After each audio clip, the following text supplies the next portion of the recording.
So a little bit about No Kid Hungry. They are a charity dedicated to providing meals for children in need, as well as supporting food banks and community groups that serve the areas hardest hit by the pandemic across the United States.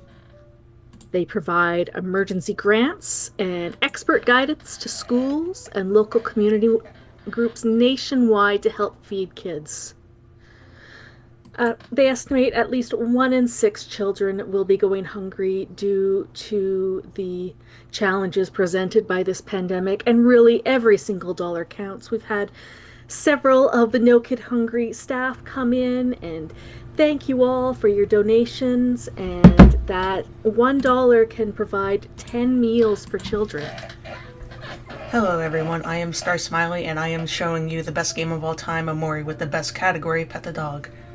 Without further introduction, we'll begin and I'll explain the run. Looking later today for some of the runs, as I had stated, we have the Chameleon Twist coming up.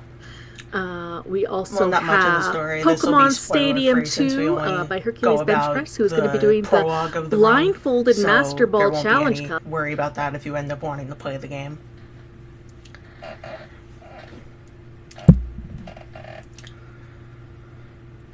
So the goal is that we have to pet the dog. There are 2 dogs in the game, one in the real world and one in Headspace, and we're going to pet the one in Headspace since that's the closest.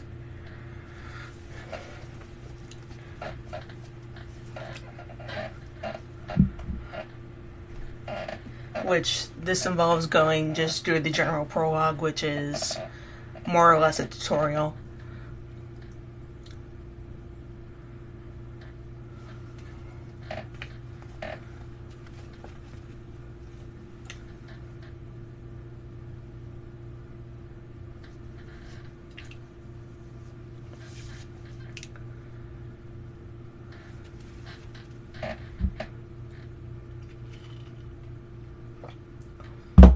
So first we're stuck in white space and we have to get out.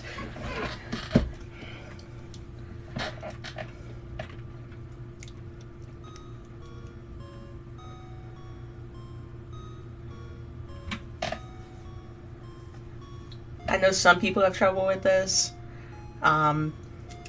They don't realize that you have to interact with everything, but we do have to, in fact, have to interact with everything.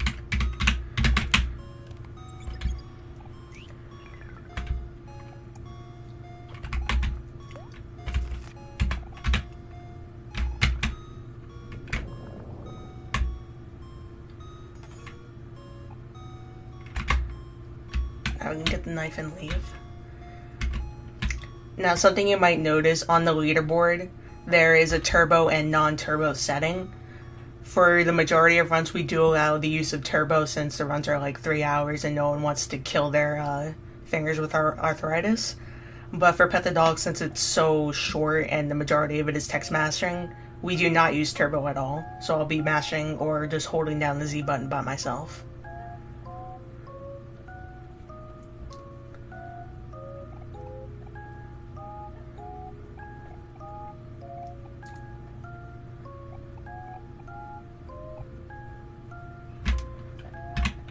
Alright, now get the stuffed toy from Aubrey before she tells us, so that saves time.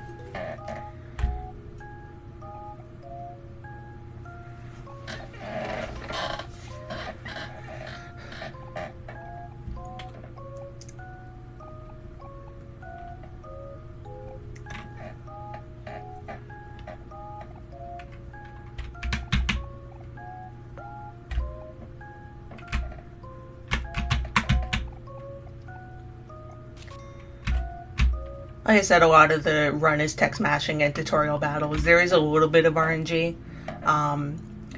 The amount of damage that you give out in battles can change the amount of turns you have. So like some battles may take 3 turns, some may take 4 turns.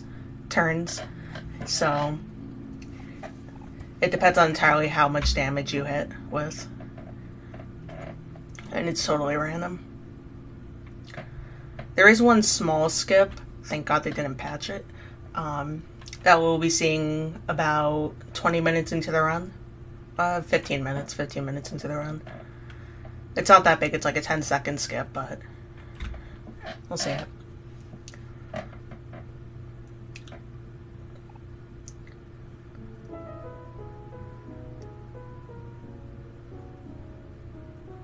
Now we're all having a picnic together. How wholesome.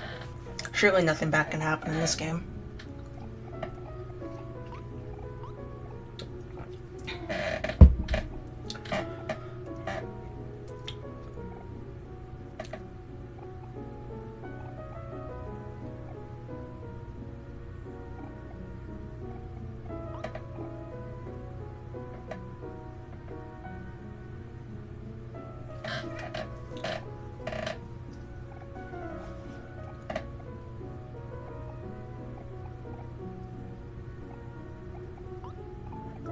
I'll mention some other aspects of the run, like for any percent that doesn't really take place in here.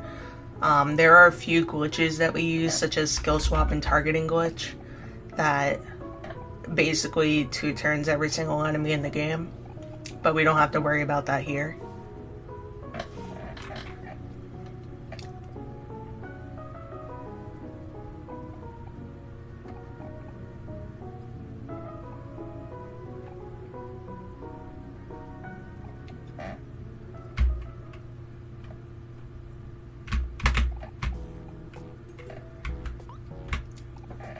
So we're told to go to Basil's house, but they want us to play hide and seek instead, so we're playing hide and seek now.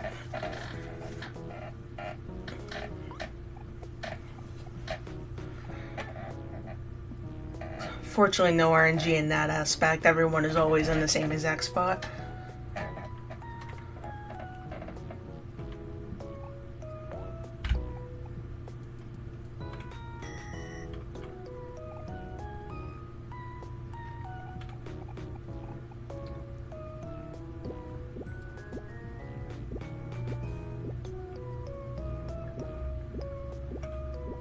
Honestly, I don't know about you guys, I don't remember ever having to use straws to play hide and seek.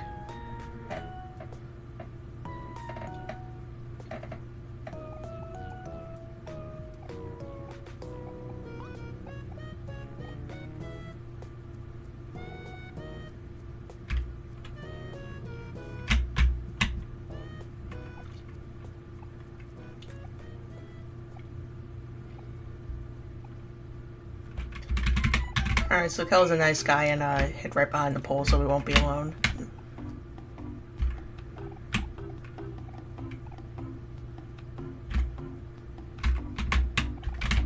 Well, this guy's a little bit of RNG, I forgot about that. It can be difficult to get into the exact right position needed to just interact with him automatically instead of chasing him down, you know?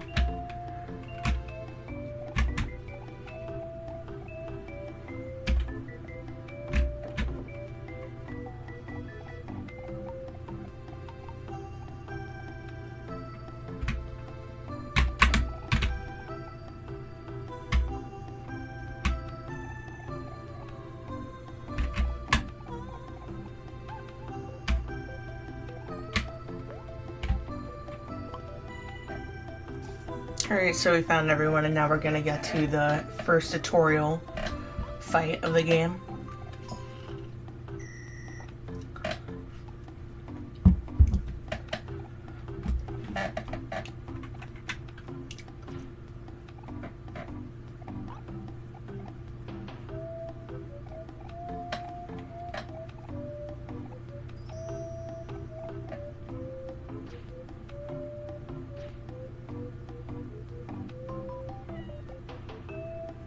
These are actually the only real fights in game that is RNG on turn order.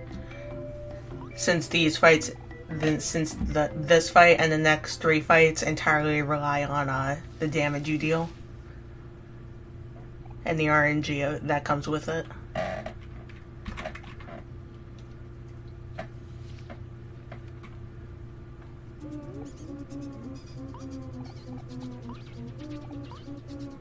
Yeah, funnily enough, the tutorial boss is named Boss.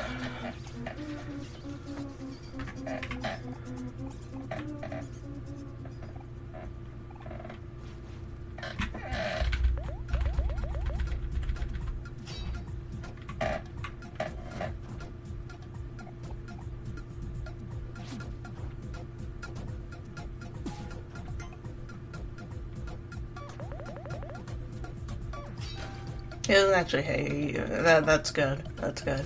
This should be a 3 turn. It's typically a 4 turn.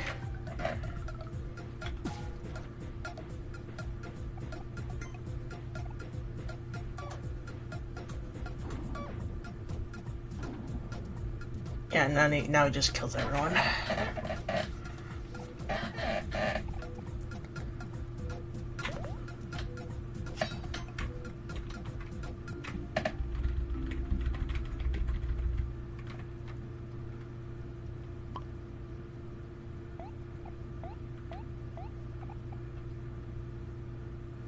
I think that was like one of my best fights for that fight like ever.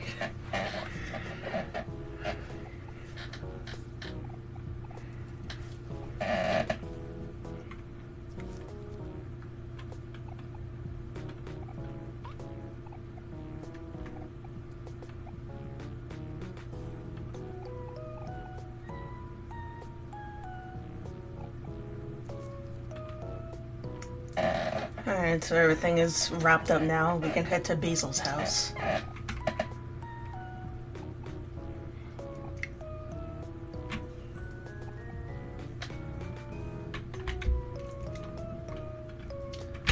So there's a little time save here.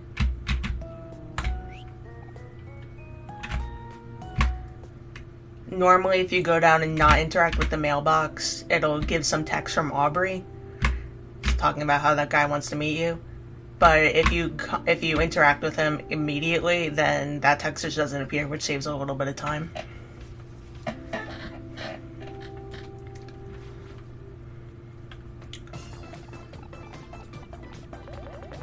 So emotions play a pretty big deal in the run overall. It doesn't show up as much, except for like these 3 fights. The way it works is angry, you lower defense but get more attack. If you're sad, you get more defense but lower attack. And if you're happy, your critical rate goes up but your hit rate goes down. So naturally you would want the enemy to be angry so you could hit the most damage.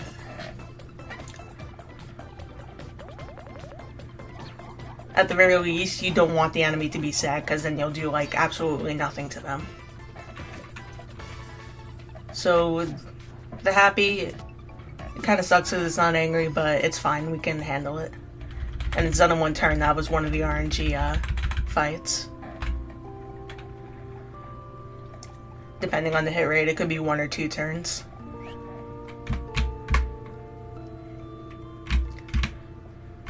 And this part one was going to be sad, so we're going to make it angry so we can get through the fight faster, because otherwise we do like 3 damage per hit.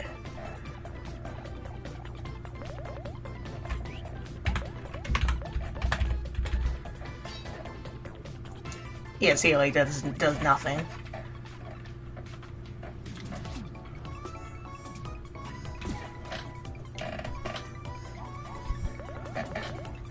Unfortunately, that means that this will always be a 2 turn.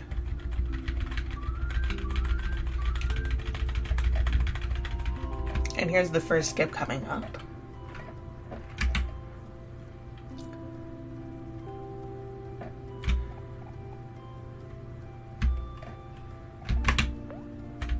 Usually you would have a picnic with Mary here, you guys would talk for a little bit, but you can just interact with the core and skip all that.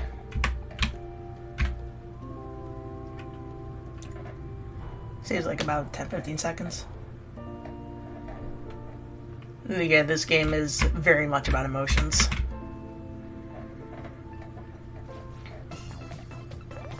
Now, I can't be the only one that thought that this was like the Korok's, Elder Korok, guy from Skyward Sword. Alright, so here's the next tutorial boss fight. Now, we won't be able to do anything much because this guy has like 1 billion health, and obviously he runs us over like every round, so we're gonna die like pretty soon. But we have a solution.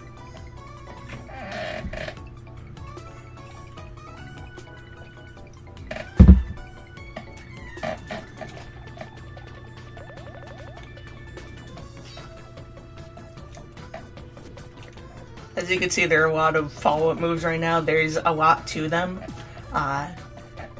It's kind of hard to keep track of all of them. But depending on who you're with at the moment and who you decide to follow up with, it can do a variety of abilities. Like, normally if you follow up with Hero, it'll heal someone and then they can attack again. And their abilities also depend on their friendship levels, so to speak.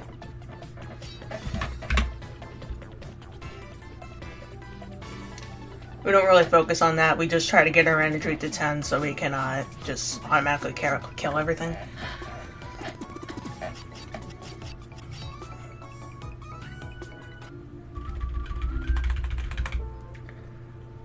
A small glitch you might have noticed there. You notice how before the experience text was always pretty slow, but if you end up a turn with a follow-up, it'll just scroll through it automatically. It's not intentional, it's a glitch. It was patched in later versions, but I'm using an earlier version. Since this is the one with all the glitches.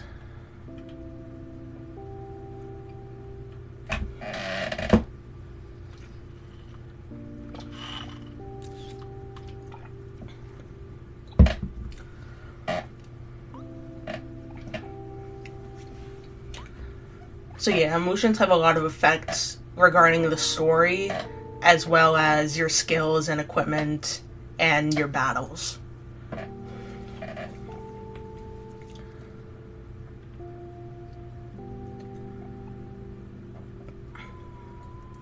There's a lot to it, and it changes like per dungeon. Like I said, the follow-ups depend on your friendship level, which is not really quantifiable in-game.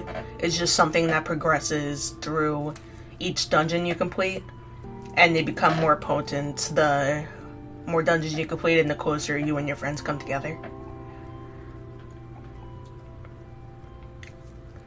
So like, let's say one attack, if you follow up with Kel on OMORI, then Kel's basketball will just hit OMORI in the face.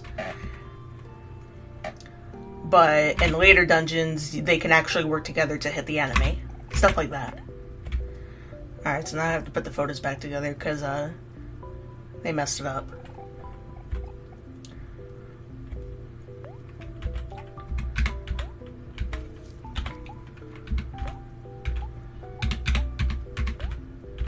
Okay, so that was a good order. The photos show up in random order on the bottom, but you always want the one putting flower crowns on each other to be the first, so you can put it on the first page and then handle the rest on the second page. Just a little bit more of RNG. It saves like just an arrow click over.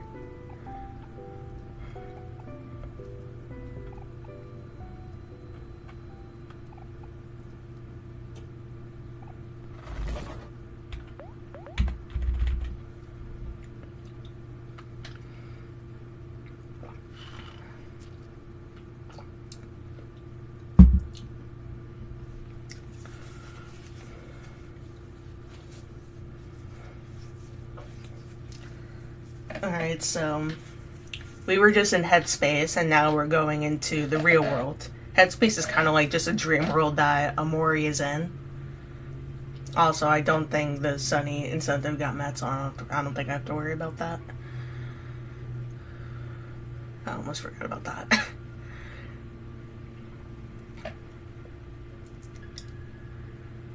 Yeah, now we're heading into the real world.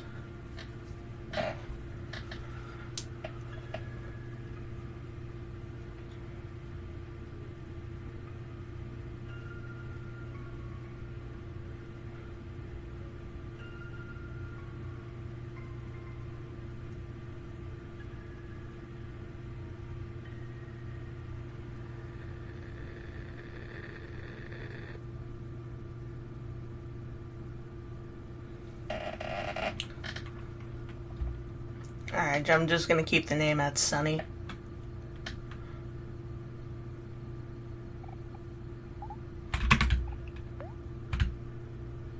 And that's his canonical name, but you can name him whatever you want. Well, almost whatever you want.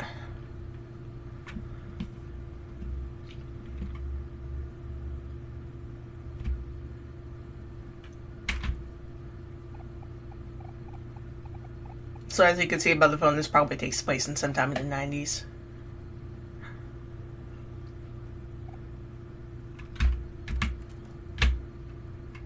Then again, I have that kind of phone. Alright, so Sonny's hungry. He needs to go downstairs to get to the kitchen, but he's not going downstairs because stairs at night are scary. So we're going back to sleep.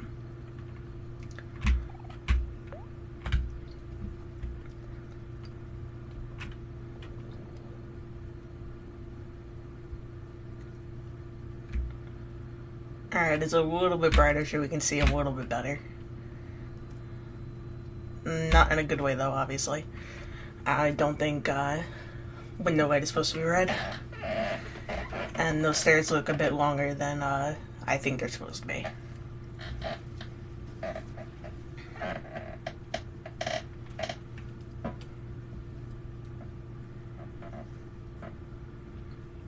And I don't think hands like that are supposed to be on a staircase either.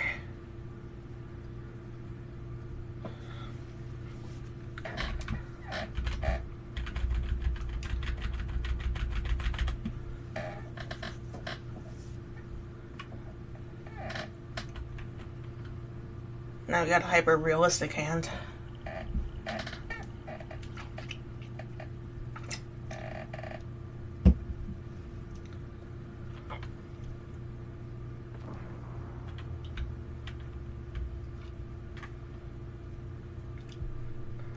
Alright, so we have a knife against stairs. That doesn't really work very well.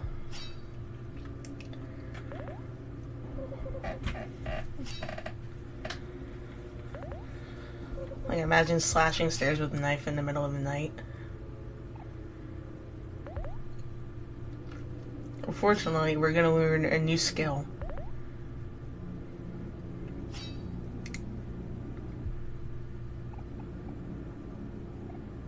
Like, how to calm down.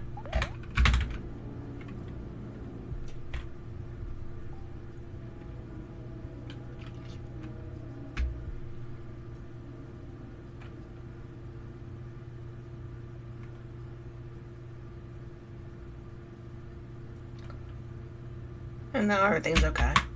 So we're gonna go to the kitchen and get some food.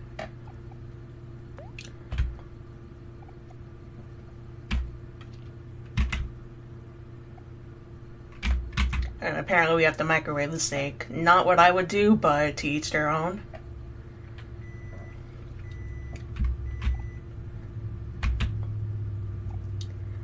Yeah, especially considering it's well done. That just sounds gross. I wouldn't eat a well done steak at all, much less microwaved.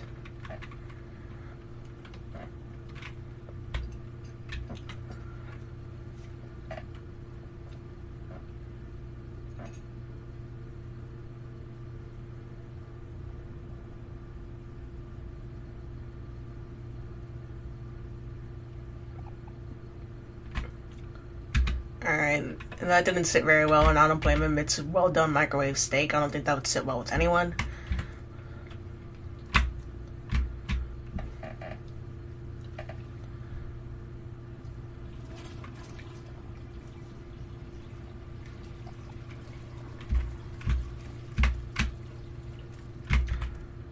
You might hear some knocking. I'm pretty sure it's pretty, like, delayed, but you might hear it. We're gonna ignore that.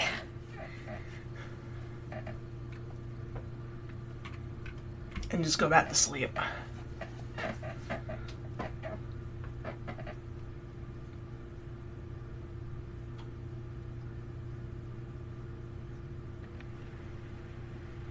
And now we're back in white space.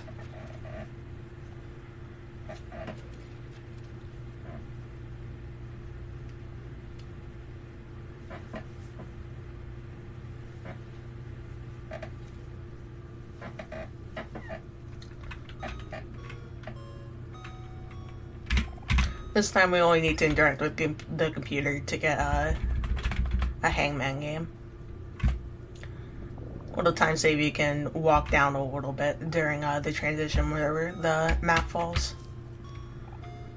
Not that it's a very good map.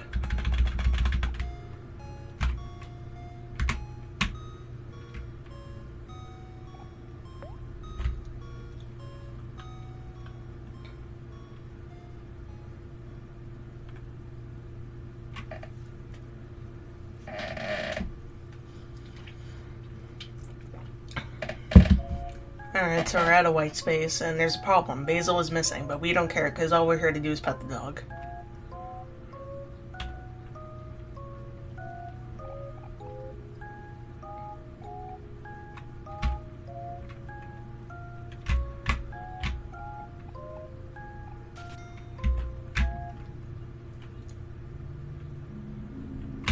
A.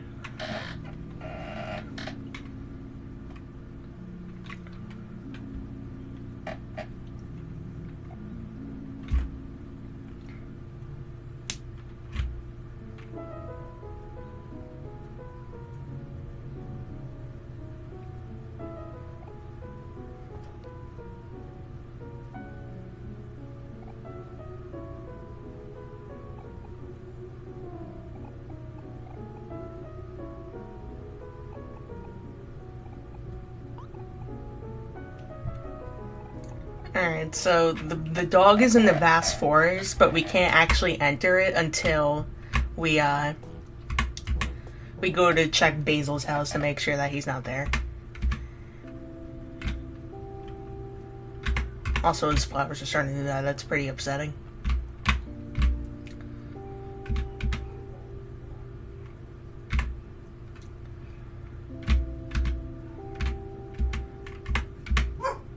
This room can be pretty laggy due to how big it is. I usually have to put it on high priority in order for it to not lag that badly.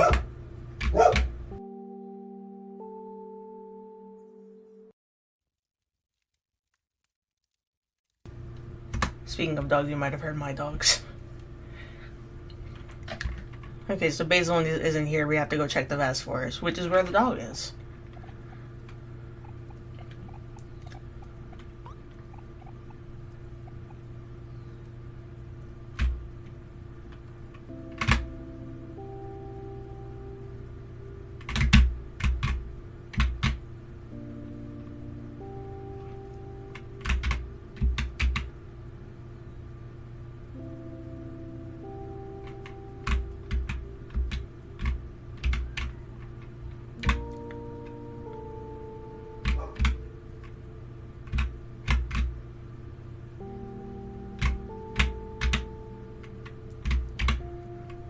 So the dog is on the right side. The issue is that the cutscene going into Vast Forest is like much longer on the right side than it is on the left.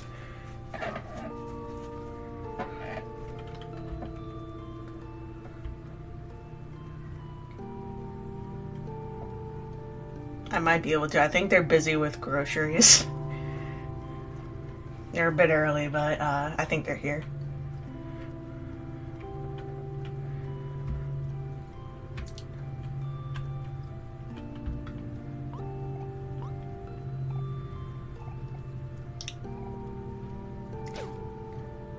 So, Kel's pet rock is actually his real life dog in the real world.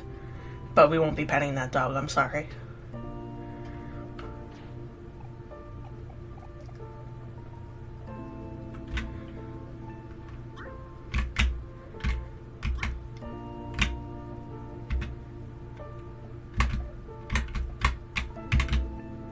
And we avoided all the enemies, and now here's dog RNG.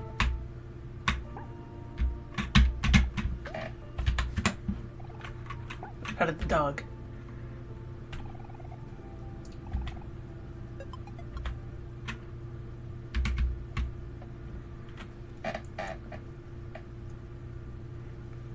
Yeah, the dog might show up randomly based on RNG, but I got lucky, which is pretty cool. Anyways, let's pet the dog. We petted the dog, and we got something out of it. Thank you guys for watching this run, and if you like what you saw, I highly recommend playing OMORI and maybe speedrunning it, because it's one of the best. It's the best game I ever played, like flat out, and it's a great speedrun too. So that's it. Thanks for watching.